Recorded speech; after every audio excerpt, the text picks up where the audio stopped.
Hey, so I got a question of what I thought about the older Seattle bands, like March of Crimes, Farts, 10 Minute Warning, Refusers, RPA, Deranged Diction.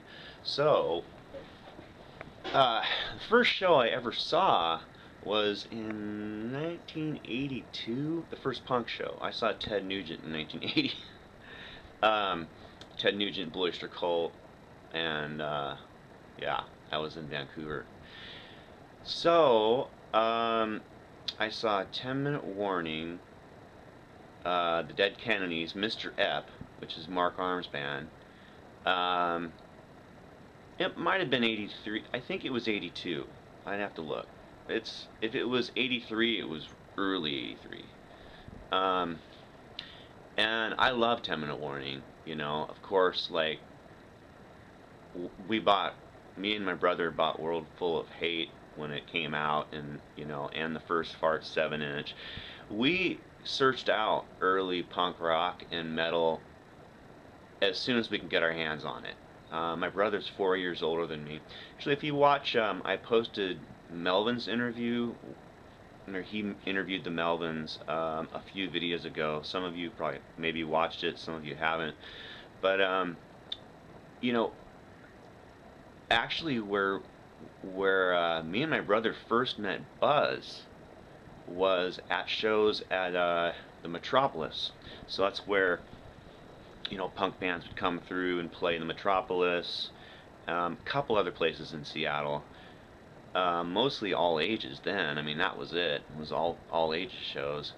And then the Guerrilla Gardens opened. But just a quick thing about Buzz. I won't go into too much.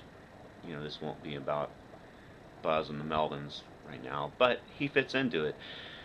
So he used to sit right in the middle of the stage. Early punk shows in Seattle um, that I went to with my brother, or I went to with some other friends, and Buzz would be sitting on the stage, and a couple times I just went up and started talking to him, and it was a year later or something when me and Bruce went to see The Faction and who else played? Oh, I forget who else played, but the show got canceled. The Melvins opened, so the Melvins got to play. The rest of the show got canceled, and there was like a riot in the streets. But yeah, on that interview that my brother did with the Melvins, they were actually talking about that. Um, Buzz remembers meeting us, back then or whatever too. Uh, anyway, so yeah, Deranged Diction used to play some of the early shows at the Metropolis. So I saw Deranged Diction. Actually, I have photos of them, so I should post some of those. I have some photos from the Metropolis. Um, so back then, I saw, when I was 13 or 14, the Bad Brains, first Scream tour when their first album came out. Bands like the U-Men were amazing too. Like early U-Men were some of my favorite because it was completely different, and they were just awesome band back then. Sorry, I don't have a lot of explanatory words, so I say amazing and awesome all the time. Let's see.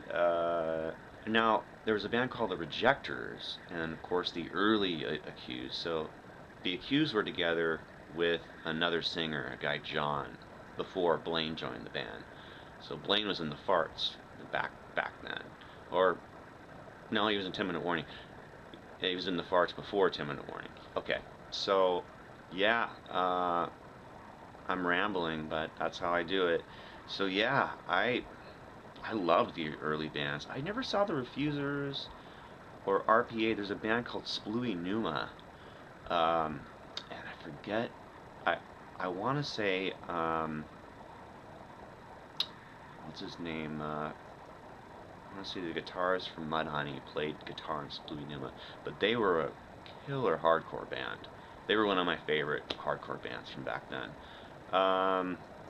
The Boot Boys, I remember seeing the Boot Boys. There's a band called DSML. used to play. No, I don't think I ever saw Soldier.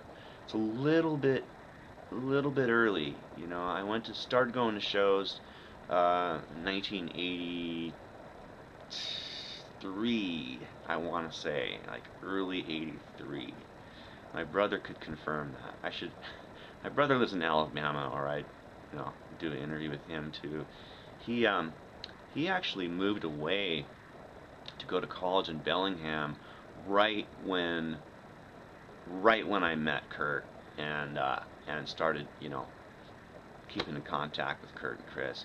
So my brother was at a distance, like I sent him a tape of Nirvana or whatever, and he was instantly into it. But you know, and his band Soylent Green played like first the first show Nirvana played, and he didn't even know anything about them. I think he said that he watched them, but he didn't remember, or I don't know, something like that. It wasn't any big deal to me.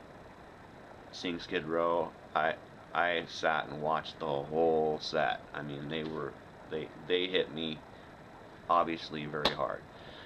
Anyway, so yeah, and also the band The Rejectors, Jerry, the bass player for The Rejectors, ended up joining Subvert. So the band Subvert that I was in. So yeah, there's that story. Yeah, great question, man. You know, I do have a plethora of Northwest um, knowledge for a lot of music going on, a lot of people involved in music. You know, like Seaweed was from Tacoma, and those guys are still friends of mine, and I see them in Tacoma, and I think you know I'll go into that some more. Anyway, thanks.